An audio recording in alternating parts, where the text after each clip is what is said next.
Welcome to Those Canadian Lads. Here are your hosts, Jeff and Brad. We have talked a lot about cancel culture on Those Canadian Lads since the start of the pod. Tonight, we take a deep dive into it, face first. Well, your once beloved Pepe Le Pew. Canceled. You're gone. Apparently, you can't make a joke about Taylor Swift on a comedy show. Hey, Netflix, you canceled. In Alberta, don't you dare work for the UCP government, or the Twitter trolls will light their little torches and get you. Not the tiki torches, though. Those are the other guys. You canceled Rob Williams, formerly of CTV Morning News Live. We will dive into some other topics. I watched the Meghan and Harry interview like most of you. I want to get the ultimate royal watcher's Jeff's point of view on the whole debacle. You know, Piers Morgan, the whole thing. Jeff wants to educate us on some predators. I'm hoping we're getting into an education on lions and tigers. Oh my. The mighty oil broke our hearts last week, and now are on a run again. Nothing better than the classic slump buster Ottawa Senators coming to town to turn that frown upside down. Oh yeah, maybe we'll just touch on a little topic du jour to spice things up.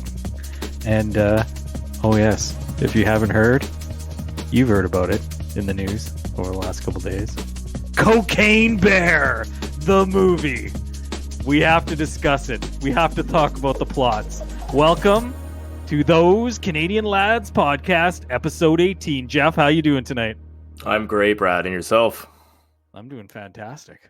I do have to ask the serious question, though. Did you legitimately watch the Oprah interview with the Royals? It was on in the background. The missus was watching it, and I'd peek over every once in a while. Actually, I had my headphones on, and I'm like, so has anything interesting happened yet? And she's like, I'm watching it. Just leave me alone.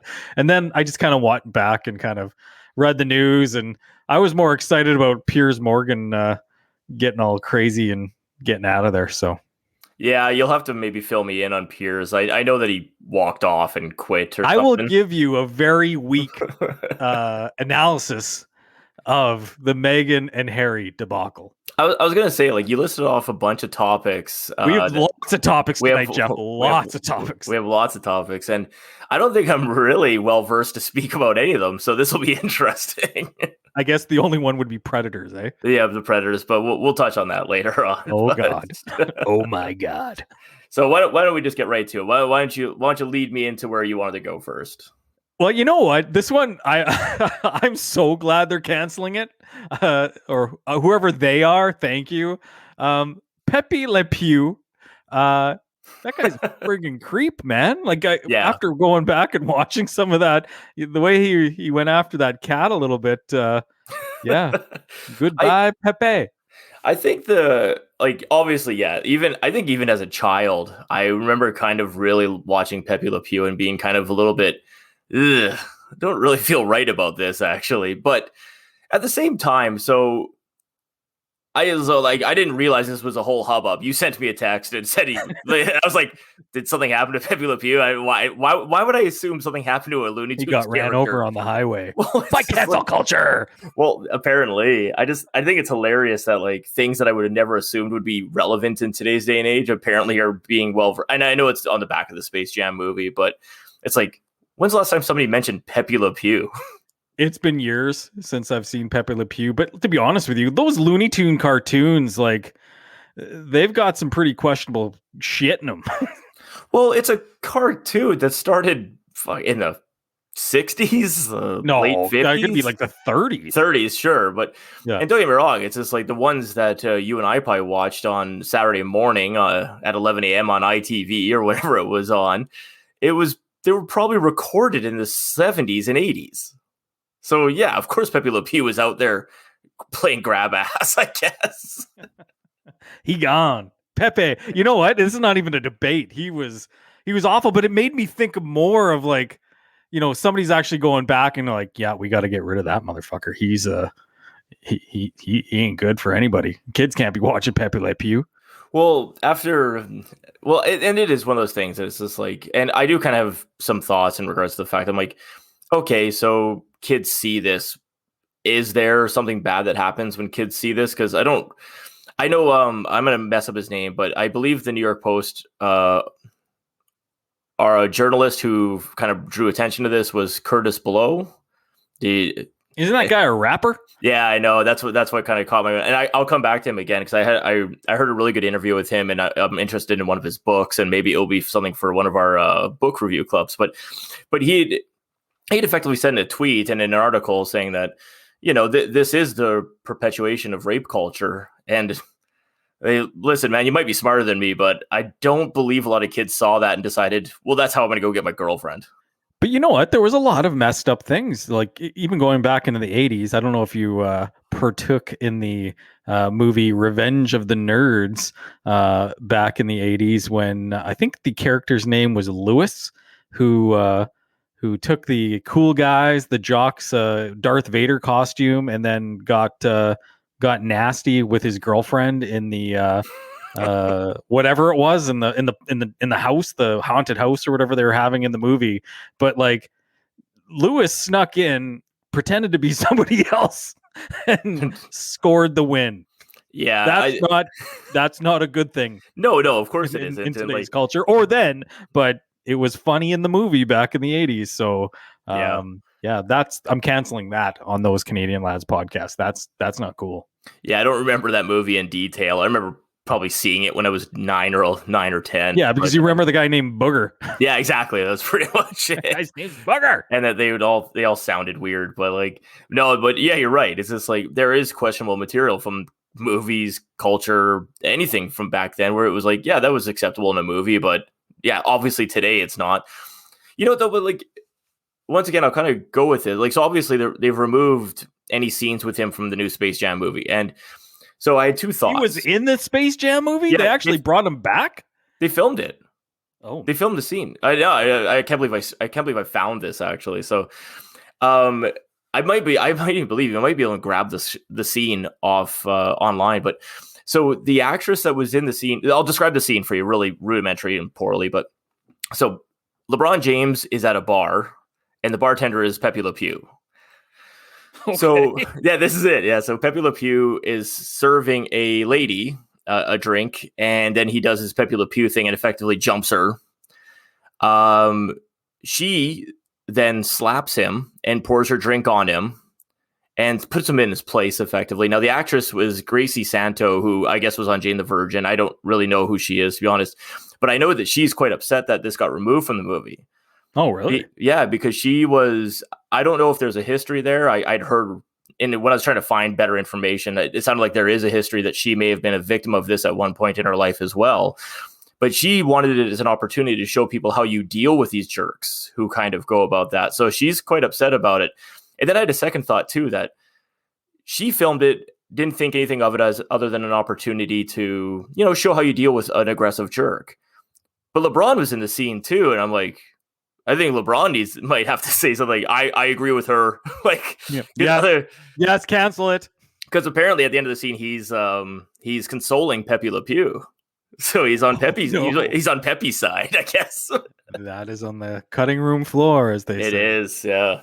No, and like, don't get me wrong. It's one of those things that, like, obviously we don't accept that type of behavior anymore, but nor should you. As somebody with a daughter, yeah, no, that's not correct. I'll say as a human being, it's like, yeah, no, we shouldn't have people doing that. But this is a cartoon. It's a show. It's how it shows how these situations arise. And the other thing I thought about too is like, what about Miss Piggy? Miss Piggy, that's a great one. That is a great one. Because she was always hitting Kermit or sexually assaulting Kermit, trying to get on with him. She was a little aggressive. Kermit. Yeah, absolutely. So I haven't heard anything about Miss Piggy yet, but I even think about like a Christmas favorite, The Muppets Christmas Carol. Kermit comes home and she grabs his ass. What? Yeah, she squeezes his ass when he goes in for a hug. So Miss Piggy, Piggy has her way. That Miss Piggy playing grab ass again. I don't know. As I said, like I think in one breath, It's not funny. Like that. Like the whole topic's not funny, but it's like it's for me though. It's like that's a no brainer. If you were gonna like, it's like blackface. You know, from when we talked about it in that Christmas movie, Holiday Inn. Holiday Inn, yeah. Yeah, like yeah, you gotta go. You gotta take that out. You know, I don't think people should see that, but and we debated that. You know, it's like you keep it in to educate people about obviously how terrible, how wrong it is, how offensive it is to people, and or you take it out and just remove it from popular culture. But let me just say this: so we're talking about cancel culture, and we're talking about taking things out of popular media and all that. Our prime minister was caught multiple times, not to take it fully political tonight, but our prime minister was caught on multiple occasions through his teens, through his adult years in blackface. Oh yeah. It's totally we have not unacceptable. held that man accountable for that at all. Well, there's a definite difference between, as I said, a movie or a cartoon showing like how people behave poorly and maybe lessons. Like, I don't think it should be removed. I think it should be something that we show people and be like, hey, this is unacceptable behavior. You can't do this. We want you to understand that. But you're right. It's just like you get a guy like Trudeau, who multiple times has been shown to have bad judgment when it comes to dressing up in a different race. And that dude's not too much older than you and I. And don't get me wrong, maybe things were really different 6 years older than I was, but I knew that was unacceptable. There was no way I was going to do something like that in high school or college. Like, give me a break. Once again, it's kind of like when I was complaining about the Alberta politicians traveling. I'm like, I don't have an ethical issue with you traveling. I have a problem with your judgment, your ability to have proper judgment now, though.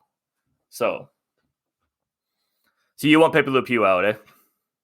Yeah, I just don't think it's cool. It's that's one I actually agree with. It's he's a creep. You wouldn't want to see yeah, he's a creep, but he gets handled. Isn't that a good lesson? Yeah, true. Does he get tuned up all the time? Well, he gets tuned up. Gets tuned up by this actress in the movie, apparently. Like, yeah, but then he gets consoled by Bronny. Well, maybe they changed that part of the scene. Like, LeBron goes, "Hey, man, you know that was uncool." But like that's the one thing, though. It's just like oh yeah, okay, fine. Don't air Looney Tunes cartoons that have Pepe Le Pew on Saturday at 9 a.m. Whatever, it's fine. But at the same time, it's just like there's valuable lessons to be learned. And quite frankly, it's like, what has Pepe Le Pew been in since Space Jam 1? Well, maybe there is brand new Looney Tunes cartoons I'm totally unaware of. So yeah, it's not really our demographic. No. So I guess moving on. Yeah, moving on. You brought this one up. I wasn't actually aware of it. I had to look it up. But the Taylor Swift situation with the Netflix show. What's going on with Taylor?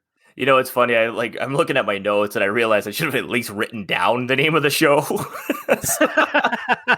It was that Netflix show that they made the joke about her. I've listened. The reason I kind of know of the show is it's filmed in Toronto, so we'll bring a Canadian presence onto that. But my basic understanding of the show, having never seen it, so don't crucify me on it, is that it's about a mom and a teenage daughter. The teenage daughter is mixed race, and it's her finding her way through high school. It's a teenage drama comedy, finding her way through high school. Well, I guess I'm going to, once again, I'll probably fuck this up, but the person who plays the daughter is also the director, and I believe one of the writers on the show. So it was her character that delivered a line on one of the episodes that effectively said something along the lines of, like, you go through more men than Taylor Swift. So that seems pretty innocent to me, but it wasn't innocent to Taylor Swift, who apparently watched the show. Yeah, well, so she had tweeted out saying effectively, like, is this how we're going to celebrate International Women's Month or Day? This is so 2010. I can't believe this bullshit passes off as comedy nowadays. And Taylor Swift has a giant social media presence, and the people who work on this show, and including the actress / director I'm referring to, she has not had a good time on Twitter since this came up, apparently. So, you know what? It's kind of Where's the line then? Because are you not allowed to make a joke at someone's expense? I guess like is that the line? Like because there won't be any more stand-up comedians if that's the case. There won't be any more sitcoms or shows to pull off from popular culture or I don't know. I think that one's a little bit of a stretch. She obviously had her bum hurt on that one. Well, I would go about. I had two thoughts when I first read the article today, but I was like, one, I was kind of impressed about how quote unquote powerful a tweet from Taylor Swift can get attention. Like, why should I hear about this tweet? It's about a show that I don't watch and a music artist that my wife listens to. But yeah, I know some of her music, but I really don't care what Taylor Swift is doing in her day-to-day life. But it was in the Globe and Mail. Like it was a big to-do. So I'm kind of impressed with that. I guess maybe that's what Trump had effectively done throughout his presidency. He was just rallied all of his supporters from Twitter. So, but excuse me. The other thing I was kind of thinking of though is just like, okay, so let's say you're the 24-year-old who works on this show and you're the director. You're trying to get your product out there. You've made a show that seems to have been pretty popular up to this point. Netflix picked it up, so that's a good thing. Why do you care? Why wouldn't you just tweet out one thing, be like, listen, I don't care who comes after me. It's watch the show or don't watch the show. Why would you even acknowledge it? And as you said, like, there won't be any comedians talking about pop culture stuff. Clearly, there's a ton of comedians who do not care. Like, Dave Chappelle does not give a flying fuck what he says about anybody, and he's untouched as a result. Or William Burr. Yeah. No, there's tons of people who just like, well, hey, listen, I just popped in my head, but Chris D'Elia has made a return to social media and apparently is planning out some shows after allegations of grooming teenage girls for sexual conquest. It's just like, yeah, I noticed that he popped right back up into the old the Twitter space there and the Instagram, and I'd seen that story, but now he has a kid, so I don't know what the hell's going on. We had a kid, but I think he had a kid on the way. Sorry, I think he cleaned it back on the way. Though. Yeah. Well, I think he went to therapy for sexual addiction. I think, well, that's what he said, but I just think it was funny that before that guy disappeared, did you ever watch You? The stalker show on Netflix? I watched like 2 episodes of that show and it was like, yeah, no thank you. Too dark for you? It was just creepy. Oh yeah. The guy the main actor guy was just like, oh man. Oh, I think he's good, but Chris D'Elia played a predator on that show. He played a sexual predator on that show going after a teenage girl. I'm like, I've heard rumors of this. I'm like, it's kind of meta, I guess, or at least life imitating art. It's just like, you shouldn't be drawing attention to this. Maybe, I don't know. So, anyways, that's what I just kind of figured. I'm like, you and I have put out a podcast. We've put out roughly probably 20 hours of material for anyone to listen to and anyone to pick apart. Quite frankly, anyone can tweet us or say anything about us if they want to. If our single listener has not done that yet. No, but if you do that, it's just like, yeah, if you want to interact, I'll interact. But if you want to start accusing me of things that I'm not doing, then I'm just not going to engage with you, and it won't bother me either. I don't care. Oh no, somebody did come at us because we put a Twitter poll out there the other day about you calling doctors by their first name. It's because you wrote 2 questions on a survey. I asked 2 questions and it was a 1-question survey. Yeah, that was a bit of a mistake. Apparently Twitterverse didn't like that guy on Twitter. He didn't like it. So I said I'd fix it next time. Okay, moving on. Let's touch on. I also want to touch on another topic. It's I saw it on again Twitter. Just the cesspool of just crap in the world. So, do you know who Rob Williams is? No, I'm glad you mentioned that he worked for CTV at one point because I had no idea who he was. He was one of the co-hosts of the CTV morning live show with Stacey Brotzel. He was actually what the fuck? What's the matter? Somebody's phoning me on this thing from fuck off. Anyways, I'm not even. We're keeping going. Just move on, man. Bullshit. Let's go. Who calls somebody on their computer during a podcast? Yeah. Shut it down. Anyways, Rob Williams. Robbie Williams. Robbie Williams. Not that Robbie Williams. So Rob Williams hosts CTV Morning Live. Stacey Brotzel, him got canned a couple months ago with the whole Bell Media thing. Lost their jobs. So he got a job as the press secretary for the UCP. Not a lot of jobs out there these days. So I'm scanning, Twitter. I've seen some of the work that he's done, so far in his new role, kind of tweeting out, some people are throwing out there, obviously negatives about, the budget and things like that. And he was actually, calling them out in the sense that, no, actually the budget says this is what we're investing into, homelessness, things like that. Essentially fact checking some of these people who are, attacking the UCP government. So one lady today on Twitter, and we won't use names or anything like that, but she went and attacked the guy. She's like, I'm really disappointed that he'd, take this job and, be working for the UCP and blah, blah, blah. And people, just started throwing up on it. It's like, yeah, why are you doing that, Rob Williams? And it's just like, he's doing it because he needs to put food on his family's table. He needs a job. He works in media and communications. There was a job. He took it. I'm not going to chastise somebody because they took a job with the, current government that people aren't currently happy with. Nobody's chastising anybody, if they work for the NDP government or anything like that. You and I wouldn't be sitting back like Joe Smith. He's a dink because he, works for the NDP. No, it's like Joe Smith needs a job. So lay off Rob Williams. Give the man a break. Yeah, I wasn't, when you sent me the tweet so that I had a little bit of background on it, I wasn't quite sure if the person was complaining that he took a job with a government or if it was just specifically the UCP. It sounds like it's a UCP anti-UCP thing, right? And it was, well, yeah. Here's another thought. It's like maybe Rob lost his job and then found his dream job. Maybe it was something he always wanted to do. I never thought about that. Well, who cares? Maybe that is what he always wanted to do. Maybe he really did want to be part of the Conservative Party or whatever. And it's just like, it's a weird thing that because somebody was on a local news station or is on Twitter that we're like, oh, I'm disappointed in you. It's like, we don't know this guy. I don't know what sick stuff he does at home. He's awesome, I bet. Sure, he'd maybe be a great is. guest on the podcast, but he's in government, so we won't come on this thing. I probably shouldn't. the tweet is so disappointed to find out that one Rob Williams. I like that. He's confident. He put a 1 in front of his name to get it out there. Is now the UCP's press secretary.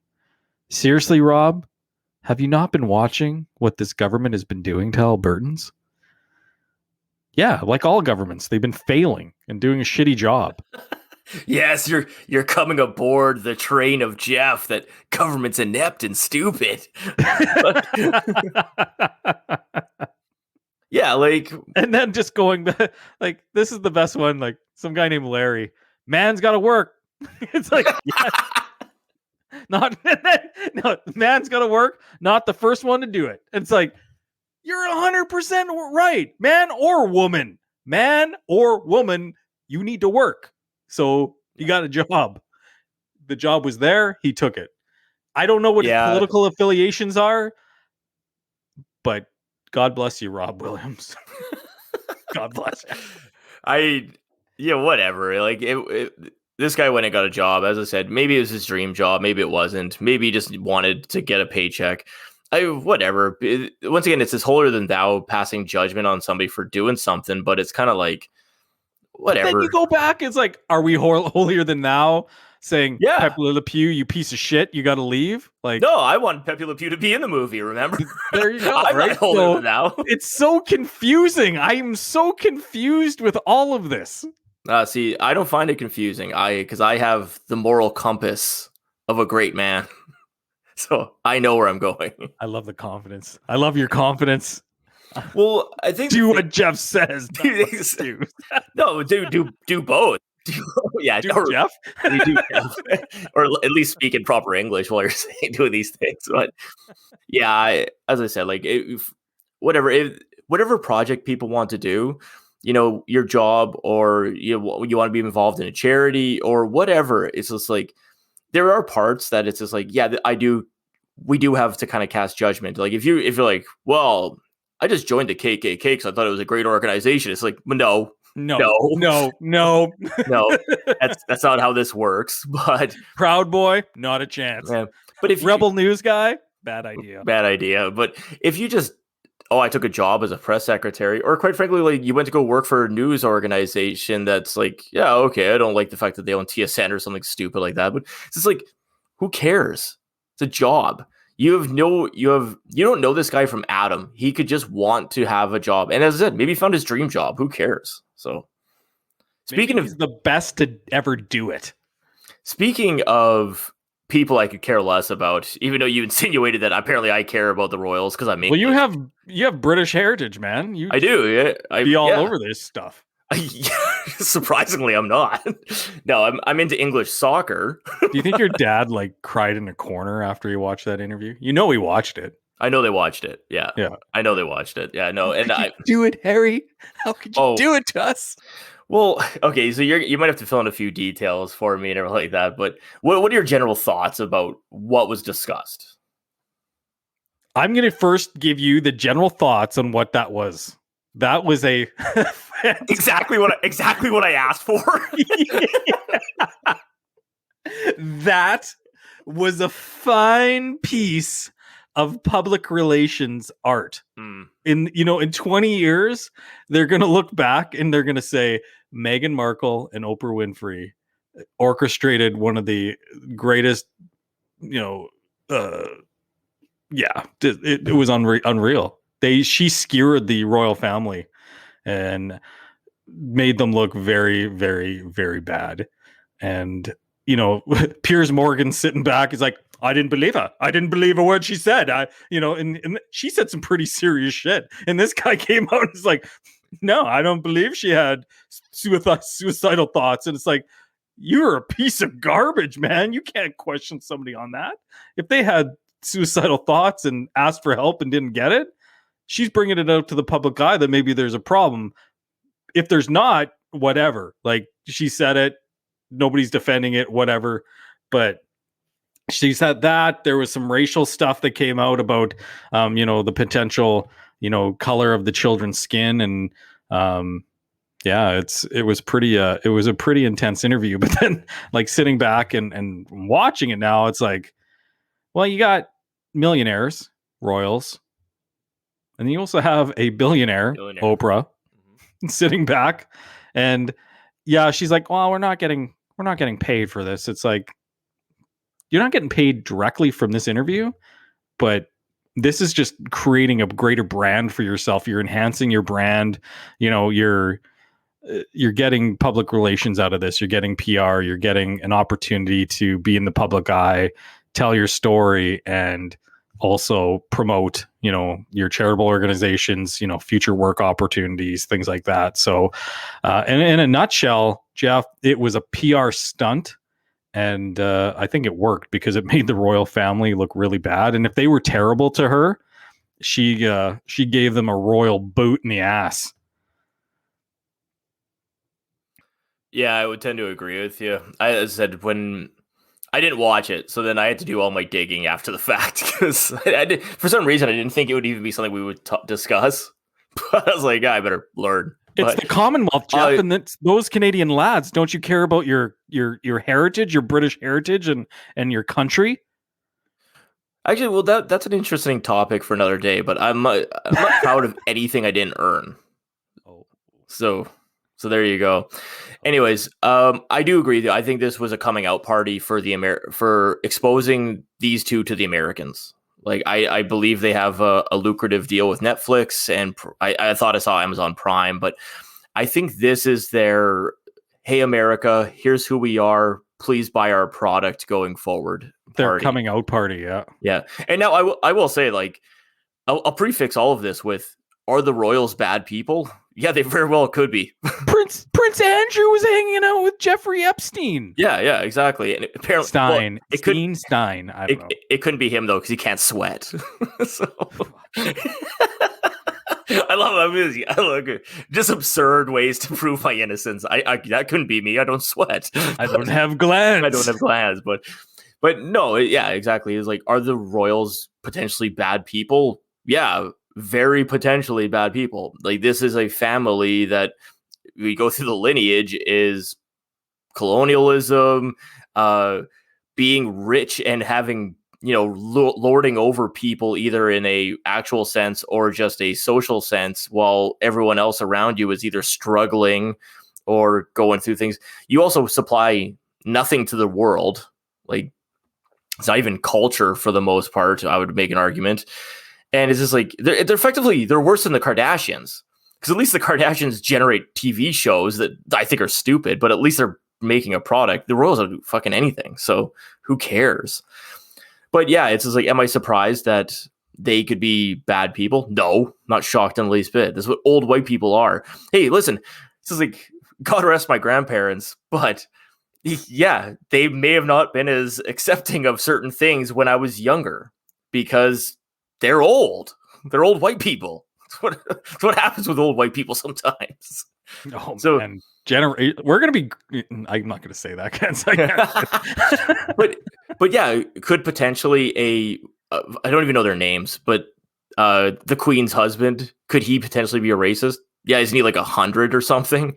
I saw a few Twitter polls. It's like the one who said the racial thing, the Duke of Edinburgh, Prince, whatever his name is, it was the same guy, and then another prefix for the guy. So I think all arrows were pointing at that guy, which is like, I don't know. Do you think they like all hang out in like houses together, and like, or are they all like not seen with each other ever? You know what I mean? Like, do you think they all gather together and like legitimately hang out and like each other? Yeah. Fuck, I'd have a hard time believing it would be, because it feels like you're born into a job, which is why I kind of I get it why this guy would want to peace out and be like, forget it, I'm not part of this, I'm going somewhere else. Because effectively your job and your life is being on this property and doing quote unquote royal things, which I'm assuming is just a bunch of people telling you what to do all the damn time. And Prince Harry has to be like probably the most likable out of all of them that you see on TV. Yeah, like, very well. Wasn't he in Calgary, like hanging out at Cowboys and like having a good time when he was trading in the British military? I think he was. I think so. That's what I was just trying to find this really quickly, but I'll dig it up as we go through the whole conversation here. But I heard him on a podcast. Not him. He does podcasts? No. It was we won't get him. It was a British soldier who, in fact, it was a really interesting article. The guy became like effectively a mercenary, so it was really cool to listen to. But he was talking about like actually when Harry, it is Harry, right? I'm pretty sure. Yeah. Okay, good. I don't fucking know these people. Redhead guy, balding. Yeah. So Harry, when he was training with the military, like the host, another military guy, was effectively saying like, "Well, is he legit?" And he's like, "Yeah, he's a legit soldier. Like he does." And I know he does the Invictus Games and all that type of stuff, which is great for charity. But he does. He really seems to have actually earned his military heritage to a certain extent, which is kind of cool. So. Harry, his mother's son. As I said, this is Princess Diana. But yeah, well, and that kind of draws me to the last point. And I'm not going to sit here and say money buys you happiness, but like you alluded to, we're talking about millionaires who grew up with a silver spoon in their mouths, a billionaire interviewing them. I know Meghan didn't grow up a billionaire, but she's effectively in for the rest of her life now. They're financially set. Listen, I'm not saying that you have money, therefore you don't think about harming yourself. I'm not making that leap at all. But no, that's the thing that like we've talked about mental health and stuff like this on this podcast before. If somebody's legitimately struggling and looking for help and she didn't receive it, especially with the type of pressures that are, you can't tell me there's not pressures in that type of scenario. It's disgusting. So, I'm hoping that is true and it's not made up, because I doubt it is made up. Yeah, but and that will kind of draw me to my point. It's just like when you have means, you can go fix it. And they had means. So it's just like, okay, I know it's a tough situation. You're married into the royal family. I think you have to kind of know what you're getting into to a certain extent when you marry into the royal family. I don't think she did, because I think she thought it was like, Well, then she's naive. well, and she's American. She'd had no knowledge. Americans don't have knowledge about the royal family. They don't have Google in America. And Google. No, but my point being is that like if you meet this dude over a few beers and you get to know him a little bit, I'm sure he's telling you about the pomp and circumstance of his life. You quickly learn what bullcrap you're going to be going through if you stick around with this guy and marry into his family. She had to learn that she had to curtsy for the queen, like That's- while he was in the car going to see her for the first time. She honestly thought that was just what the public did, but not everybody. See, that's where, as I said, having not watched it, but catching a few clips here and there, to me, that was the clip where I'm like, this is fake. Because once again, it's just like, oh, I was going to meet his grandmother. It's not his grandmother. It's the Queen of England. You're effectively saying that she did the extreme version of me calling my doctor Ron. Like, she can't be that naive. I'm an uncultured idiot. But I would know I'm supposed to bow or shake their hands. But you've been exposed. Your What? English lineage. You've been exposed to all this royal stuff. What do you think my family talks about? We don't talk about the royal family You talk about Manchester United football. Yeah. You talk about the Queen.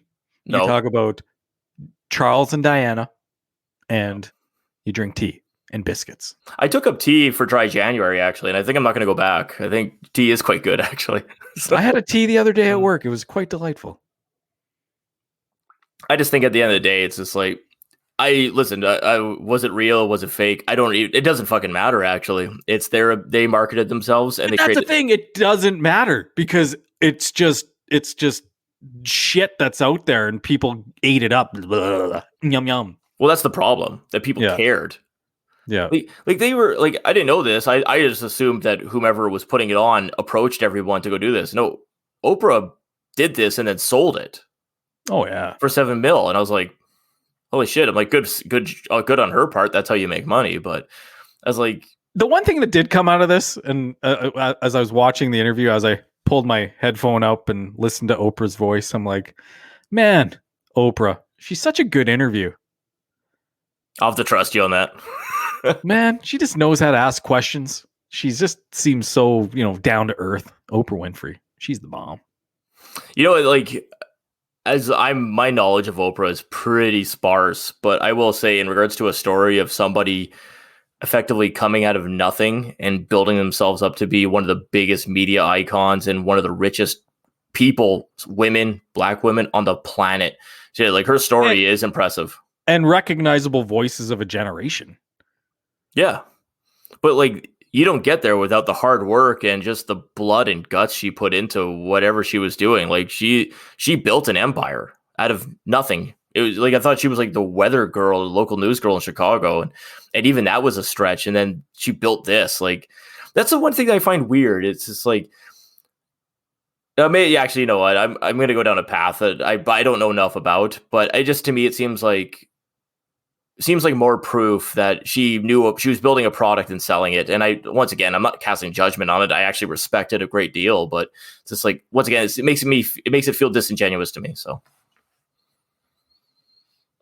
it was good marketing, sensationalism, all that stuff, wrapped it into a Sunday night of, nothing on. There was no football on. There's no college basketball on, It was something to watch. People watched.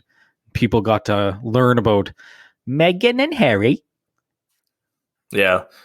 Well, I don't know. Whatever. As I said, I don't know why people would care about the Royals. I don't know why people would care what Harry and Meghan have to say. Congratulations. Whatever their Netflix, the first Netflix thing they put out, people are going to watch it. I think they're going to watch it anyways, but people are going to definitely watch it. So, and I'm just like, man, Piers Morgan. That guy just went out in a ball of fire. Like he went he walked out of an interview the other night. It was awesome. Some guy was calling him out just for like the right reasons. He's like, no, not gonna do it. Just walked out. He's like, he just quit his job. Just right like that, out in a blaze of glory. I don't understand. Sorry, go ahead. And all his premise is freedom of speech. Right or wrong, it's his right to question if he thought that was real or not. And he was saying it was fake. I'm fine with if he wants to do that. Once again, another person I don't know enough about. I'm assuming he's probably a D-bag most of the time, but he's an interesting guy. He was doing like podcasts with like Mike Tyson. Oh, sweet. Watching one. But then he'll be like on some weird morning show, and then he used to do CNN and all that kind of stuff. He took over for Larry King, right? Yeah. He just died, didn't he? Oh yeah, Larry King died. Yeah. And his that's how I relate to people. This guy he wrote his will, another will on it. He had many wives, Larry King, and he wrote his last one on a napkin. And basically, I think he wrote out his latest wife because he found out that she was having a marital affair with their son's baseball coach. Sweet. Yes. Larry King. Well, there's a good reason to write somebody out of a will. But then there was another story where he was like being friendly with his wife's sister. Very interesting stuff. Very interesting stuff that I think we should dive into, but for a later podcast. Yeah, so he might not be a good guy either. So I don't know. That media world just doesn't seem like it's clicking along. I think people need to calm the fuck down. Just chill out. Just not get involved with things. So you touched on enough with you got to think about Piers Morgan. No, I just think it's hilarious. You know, he just like I'm holding my he must have enough money where he just like I'm holding my line on this, and maybe he is right or maybe he's wrong, but you just don't question people with mental health problems and things like that because that's not cool. Yeah, like it's not cool, Jeff. I have mixed feelings about it. So oh god. Hey, whatever.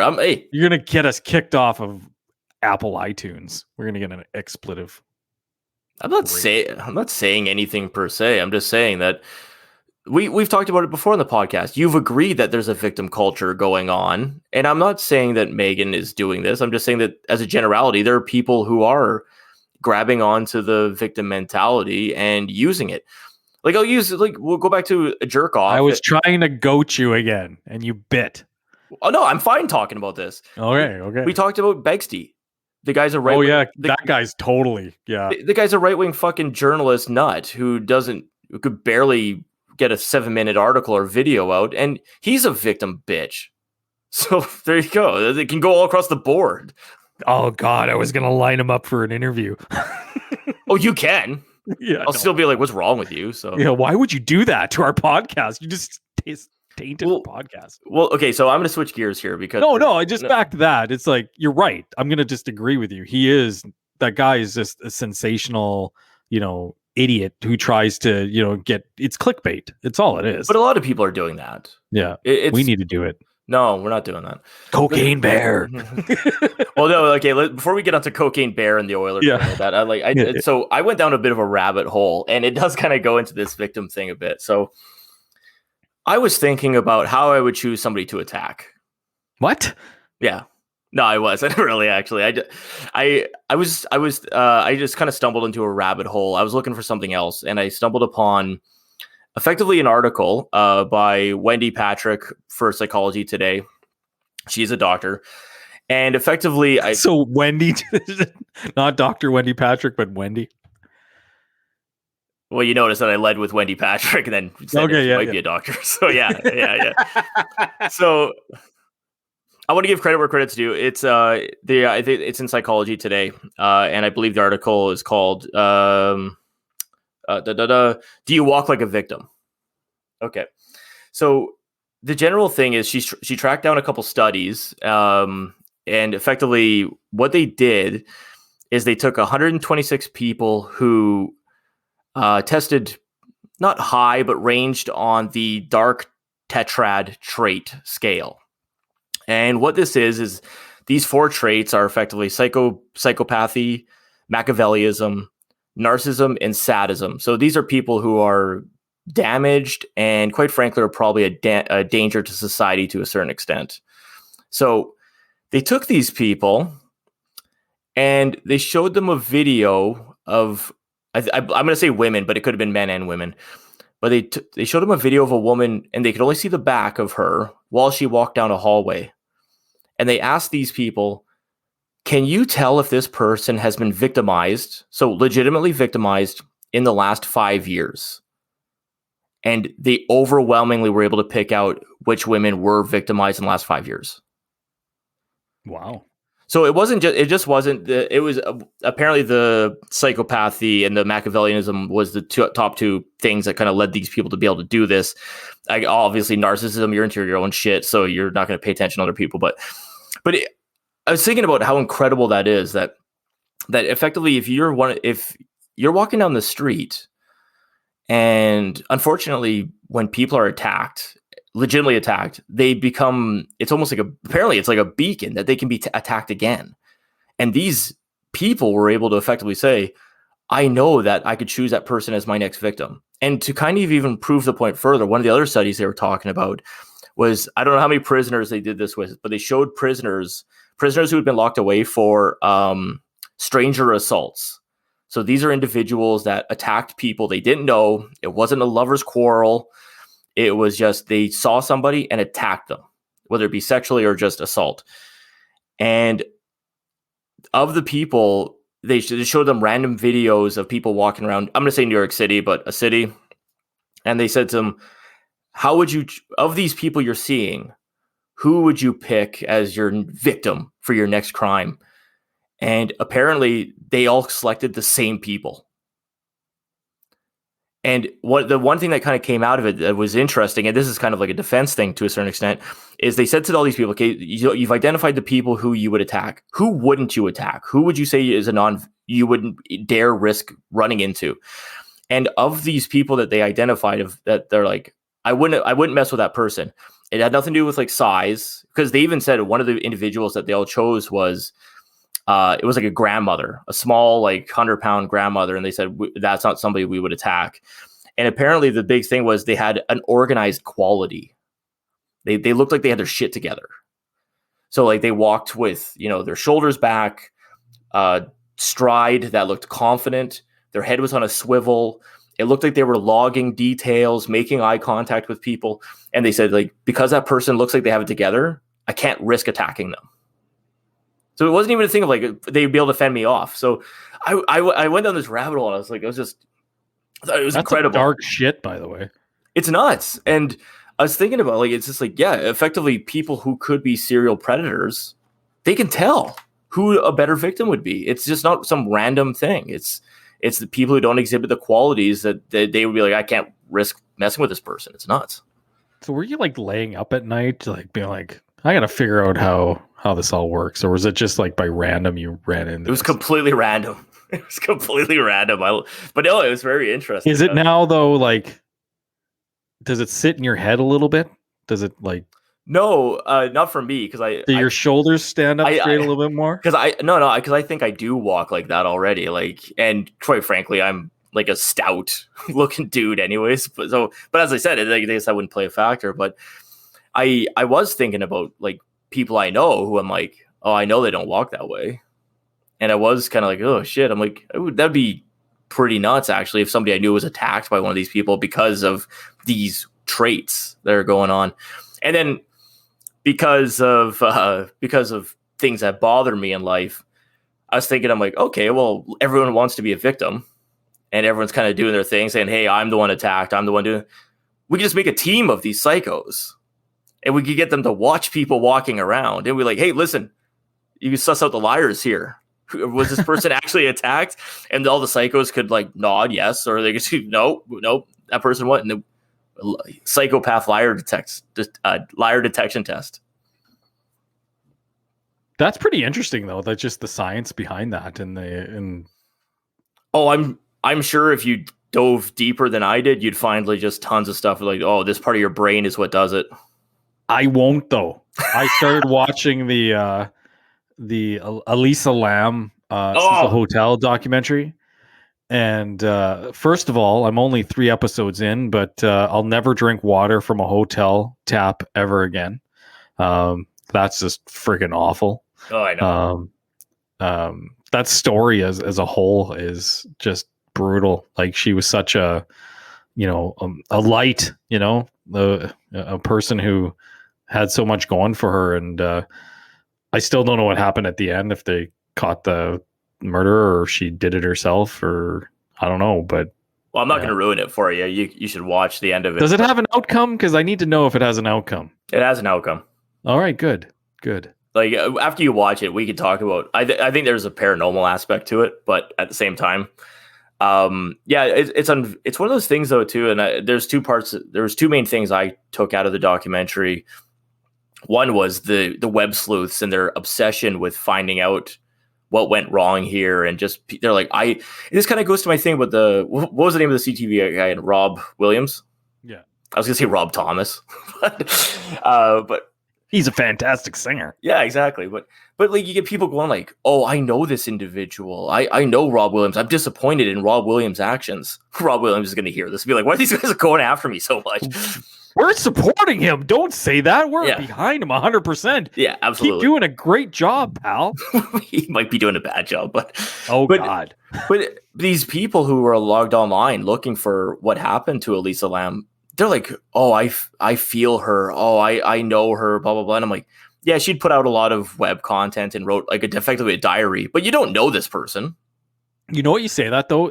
I remember that news story running in the Canadian news cycle a lot, and just the creepiness of the video and then the backstory about her. There was some sort of weird connection. Like, when that news story came up, you're like, oh my God, I hope she's okay. Like, I had that feeling like some of those web sleuths guys had or whatever. I obviously didn't care enough to do a podcast or YouTube channel about it, but I always wondered what happened to her, and now I'm going to find out after I watch the next 3 episodes of that documentary. And plus, never ever am I going to downtown Los Angeles. Oh, that does not look like a cool place to go. They have some good interviews with people who kind of work in that area throughout the documentary as well. And I think one of them is like a Skid Row historian. But you're like, holy man, that is an unfortunate area of any city. That is, Skid Row in LA it possibly might be the worst area in North America. Yeah, it doesn't look like a fun place at all. Anyways, we had to take it down a dark road, I guess, tonight with your whole psychopath analysis review, which is kind of interesting, but also, now I'm kind of terrified, and I'll be walking a little straighter and a little faster as I rip down the streets. One of the things was not to walk faster than everyone else. Oh, God. Yeah, there you go. I just corrected you. You're fine. That guy's got a bum knee. Get him. Yeah. Well, that was one of the other things. And like, I was like, you think about wounded animal, man. Wounded animal. It's 100% it. Like, to these people who are potentially looking for a victim to attack or kill or other things, they're looking for, hey, there's signs of that person's a viable victim. Jesus Christ, I can't believe we went there on this podcast tonight. This is what I do all the time. Dun, dun, dun. Yeah. Anyways, let's wrap up with some positive news. What do you want to finish up? Positivity. What do you want to finish up with? Well, we got to finish up with the mighty oil. The slump buster Ottawa Senators come to town. Currently, while we're recording this podcast, the Oilers are up 7-0 into the third period here. So they're currently destroying the Ottawa Senators for the 6th time this season in the shortened, condensed North Division, all Canadian division, Scotia division. But man, after those 3 Leaf losses, I knew that I didn't jump off the bandwagon, because this is what I knew, that it would be a lessons learned. It was tough to watch them lose those 3 games. They didn't get a lot of scoring in, but those Oil, they got a different team, man. And if they make some moves, if they can make some minor tweaks to that team, and out came some rumors today that I think is it Jordan or Eric Stahl might be interested in coming to Edmonton from the lowly Buffalo Sabres. So that would be an interesting add-on for a third line center. But the one that really intrigues me is Luke DeBrusque. Luke DeBrusque. Jake DeBrusque. Jake DeBrusque. Jake Louis DeBrusque. DeBrusque's son. Yeah. Jake, bring Jake home. Bring him home. Send them Ethan Bear. Everybody's like, don't send him Ethan Bear. Ethan Bear has been playing like garbage this year. I think he was a flash in the pan last year. Send him away. We got enough D depth. You get a nice 20-goal guy come in, big power forward, gets to play in front of his papa every night. Send him home. Yeah, I'm probably on the more of the opposite bandwagon of what you're talking about. Ethan Bear is, I think he's going to prove to be more than a flash in the pan, and he's even in the capacity that he's not having a good offensive season. He's not making a shit ton of mistakes. He was also hurt for a good chunk after taking that puck to the eye. But it's not like Jake's lighting it up in Boston. He's having a rough year as well. And I got to be honest, they're like, oh, it's a good story for a local boy to come home. No, it's no. It has nothing to do with that. Local I don't boys care that he's local. No, they should purposely not bring local people here. What are you talking about? Mike Comrie was great here when he was here. Exactly. He scored that overtime winner against Dallas. He used to kill it at Rum Jungle. Oh yeah. Name me any Edmontonian that has like done well playing for the Oilers. Ryan Smith. Is that Edmontonian? It's from Banff. So, but that's my point. No, this city sucks for a local boy to play in. The media will rip you apart. The fans will get on you. Fernando Pisani, you mother. Okay, for 3 seasons, and then he got sick. Edmonton got him sick. Oh God, Fernando, no, Fernando. No, he should stay away. And quite frankly, he got sacked for the first time in his career, as far as I can tell, for lack of effort. Boston's not going to jettison him because he's had a bad 3 weeks. Like, yeah. This news came up today and I didn't prep you for it, but I need to bring it up on the pod tonight because I think it's something to explore because it's going to become bigger news as it kind of comes forward. No. Yes, Jeff. The XFL, Canadian Football League, in unison, bringing the best of Canadian football and the best of entertainment together to provide not a competitive product to the National Football League, because that will never fly, but spring football in the United States with heritage and existing league with the Canadian Football League, with the upstart XFL that had a little bit of promise coming into 2020 until the old coronavirus came to town. I think this is huge. Now that Vince McMahon is out of the picture, you bring in Dwayne "The Rock" Johnson, former Calgary Stampeder, couldn't make the roster, by the way. Anyways, I think this is very significant for a league that has cash problems, a league that has a problem keeping teams in the league, and especially as we're going into a business situation where a lot of these teams might not be able to stay afloat. We might lose a few here along the way now, right? Because of the pandemic. So there's no better situation than now to look at, reinventing this brand of football. I don't know what it is. I tweeted The Rock. I did. When he bought the XFL, I'll find this tweet and I'll retweet it tonight saying, Rock, XFL, CFL, North American Football League, or a championship game, at least. There you go. I know you're very silent on this. This is a nothing story. It is. What do you mean it's a nothing story? It's a nothing story. Each league sent out a press release saying that we are talking to each other. Whoopity fucking do. No. The main guys like Dave Naylor, the insider for the CFL. Yeah, because he has to report on something because he's bored out of his mind. Because there's lots of going on, signings going on all the CFL. This is huge news. It's not even remotely anything. The XFL doesn't truly exist right now. No, because they're reimagining it with the CFL. They're not reimagining it. This kind of terminology bullcrap you're using is just marketing. You're you're either like a part of the payroll on this, or you're just drinking the Oh Kool-Aid. man, this is what this is what sports entertainment needs. this is what the Canadian Football League needs, a shot of something, just a shot right in the butt, just to get it going again. There's nothing. There's it's lost its flair. It's lost its uniqueness. They're losing fans. They're not gaining new fans. Look at this Edmonton football team. We're going to come at you, bring young people into the fold. We're going to name our team the Elk. It's like, no. They actually had to go back and register 2 new names this week because I think they know they have a dud on their hands. They registered Elks, and then they registered Energy. Yeah, which I did see that. I think the Edmonton Energy would be a fantastic name, be it that we're an energy hub with oil and gas, power, natural gas. We're an energy hub for North America. That actually relates to the GD city we live in.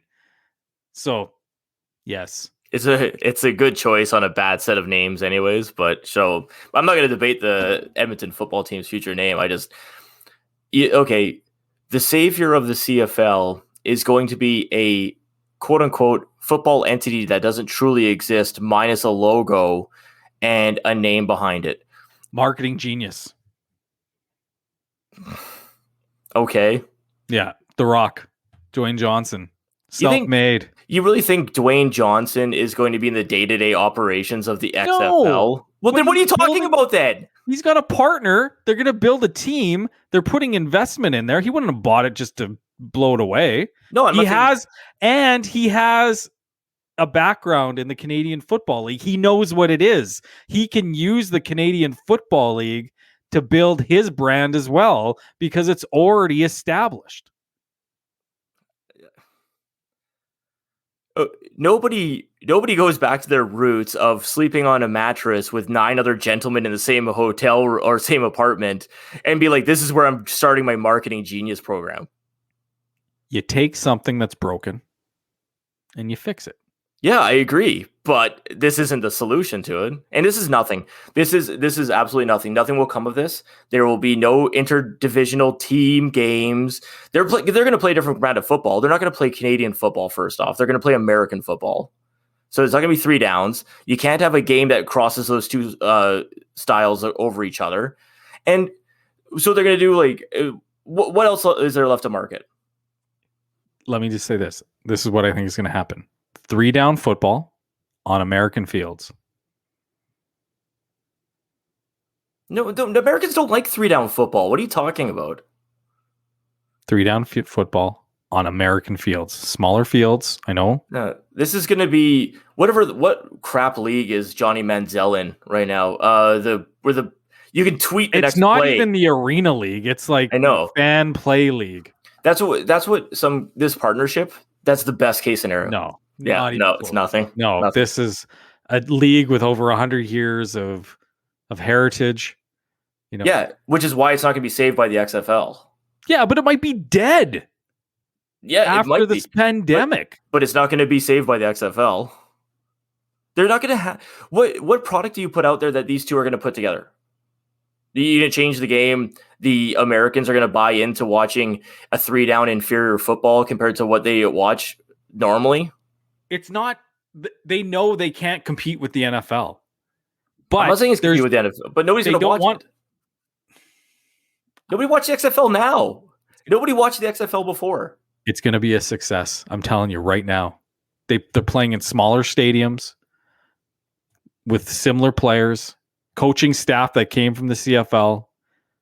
They're going to make it a success. You're on the payroll. I wish. I bloody wish. There's no payroll. So why would you want it? Rock. I'll be your PR guy. I'll be your hype man. I'm done with this. You know what? In 2022, when they said something might happen, you can call me wrong, but I won't be. Let's make a bet. Sure. Let's bet something. What do you want to bet? You got to tell me what you want. Okay, before we get odds, what do you want? What do you think's going to happen? I think they're going to align for the 2022 season, and they'll actually play physical games against each other. So you think that, are you talking about like a full season, or are you like some bull crap all-star game? No, like an actual, there'll be like a season, or there'll be at least a playoff against each other. There will be games against Canadian Football League teams and XFL teams in 2022. Yeah, I'll take a bet. What do you want? Let's do bottle.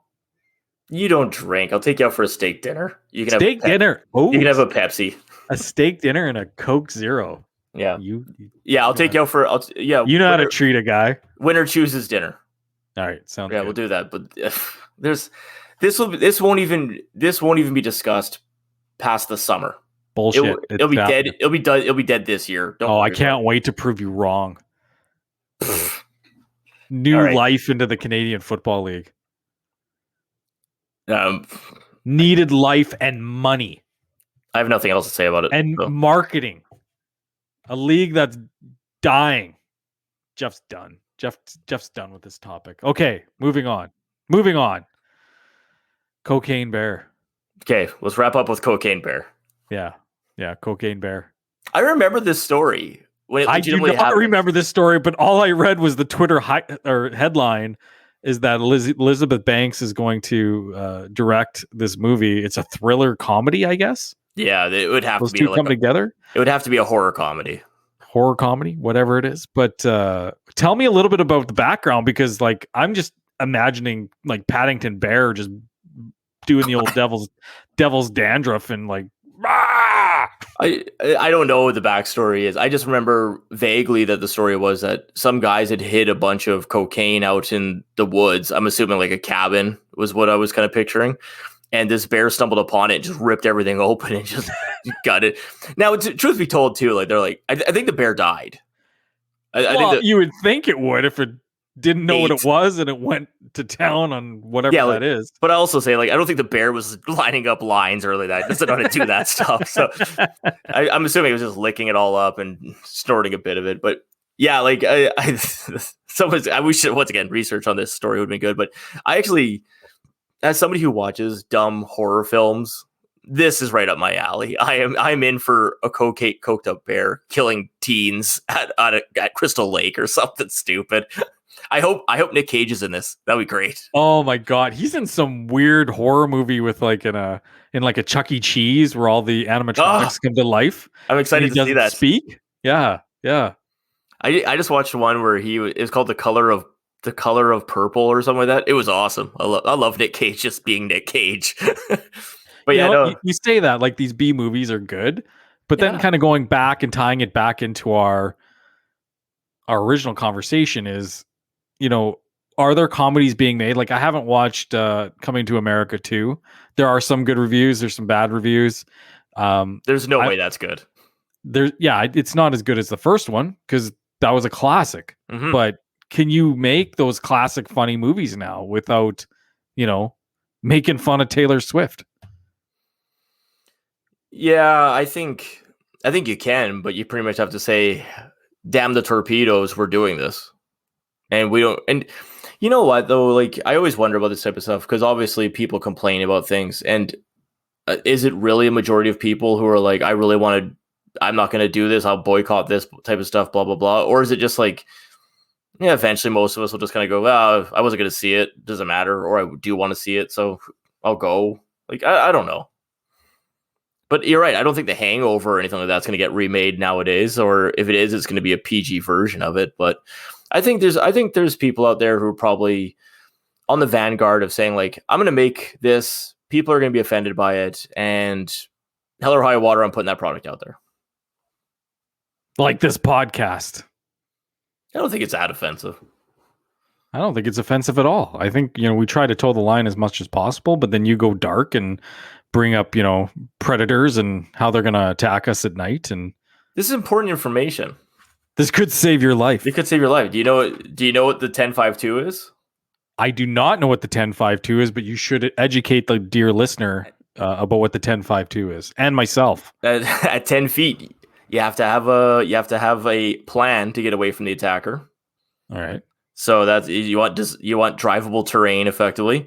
At 5 feet, you better get your body positioned to be able to fight. And 2, you're engaged.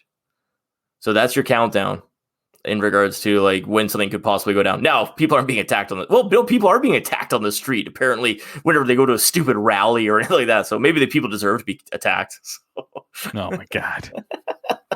Don't go to rallies, you tiki torch sons of bitches. Or counter, whatever. Or whatever. Or Twitter trolls. I still see that one lady who made fun of that guy with the eye patch, and I just want to delete her, but I can't because we need the followers. I don't know why you engage with any of these people. I don't engage. You want? Didn't you? This is why you shut one instance. Yeah. I defended Dan Crenshaw, Dan American Crenshaw. hero. Yeah.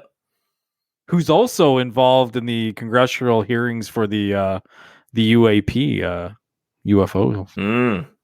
June, buddy. 4 months. Yeah. I got to the point where I was just looking for any sightings to read about, and I just found a bunch of weird ones. I love that Baker Mayfield saw one on a date with his wife. You know what? And somebody tweeted a video of that one. Like they're like, "Oh, Baker was right." It's like there's stuff you go digging on UFO Twitter. There's stuff that's just popping up every day. Oh yeah, there's always something. Yeah, there's something out there, man. I love that. You ever listen to Colin Cowherd? I have no idea who that is. He's on Fox Sports. He used to be on ESPN Radio and really that.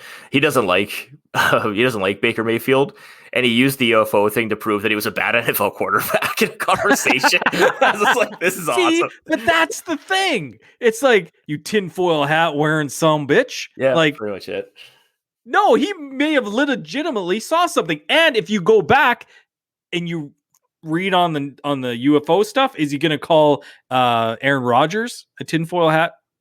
He did acknowledge Aaron Rodgers has seen something. Yeah. Yeah. Like Aaron Rodgers has come out and actually talked about it. He's like, I've seen something and it's pretty legit. So yeah, they even brought Neil deGrasse Tyson on to talk about it too. I was just like, this is awesome. Like, yeah, that's the worst guy to bring on because he just is like criticizes everybody in that realm. He actually more or less said that like, hey, like he's like, if by Baker's story, he thought he saw something, looked at his wife to verify that somebody else had seen it. They both agreed they did.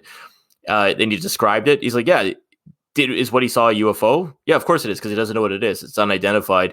But Neil deGrasse Tyson actually kind of said like, yeah, everything that is in that story is what it is. He didn't say it was aliens per se. So, but Colin Cowherd's an asshole. I kind of miss his show on occasion though. Anyways, all right, that's it tonight. That's enough chitter chatter. Brad, you want to leave us with any thoughts?